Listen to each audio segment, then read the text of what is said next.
A lot of people don't realise that Guinness is actually nitrogenated, where most beers are carbonated. So the science behind it, in 1959, we made the bold move to stop using CO2 in our beer and move to nitrogen. So nitrogen is actually a lighter gas.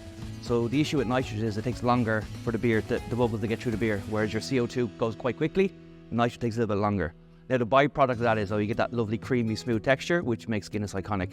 So the waiting game is pretty much waiting for that nitrogen bubble to make its way through the beer till it gets to the top. The reason we don't pour it all to the top in one go is that automatically people think the widest part of the glass is the top. As you drink from it, it actually depends on the shape of the glass. So if you look at a beer glass, it's actually a tulip shape. So you see there's this little bulge just here. So what we do is we pour to the widest part, which gives the best place for the head to form basically. So we're kind of letting that go, creating that iconic head, and we're going to let it sit there, and then in a few seconds we'll come back and then we bring that foam that we created to the top.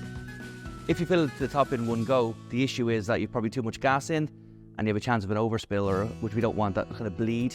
And if you underpour it, you don't have enough gas in, which means you don't get that iconic head. Now what we want to do is we want to bring that foam to the top. We don't want it to spill. So automatically what people will do is they go again to pour it, but if you pull down on the tap, you're injecting all those bubbles again. So you'd have to wait a little bit longer for them to rise and settle. So what we're doing here is we're going to push back on the tap, which restricts the gas, but you get more beer, less gas. So when I pull it to the top here, you'll see the hiss goes away, and all I'm doing is bringing that lovely dome to the top, which creates an iconic dome. There's no spills. This second settle will take about 10 seconds, and in that time you exchange your niceties with your customer, and then go and have their pint.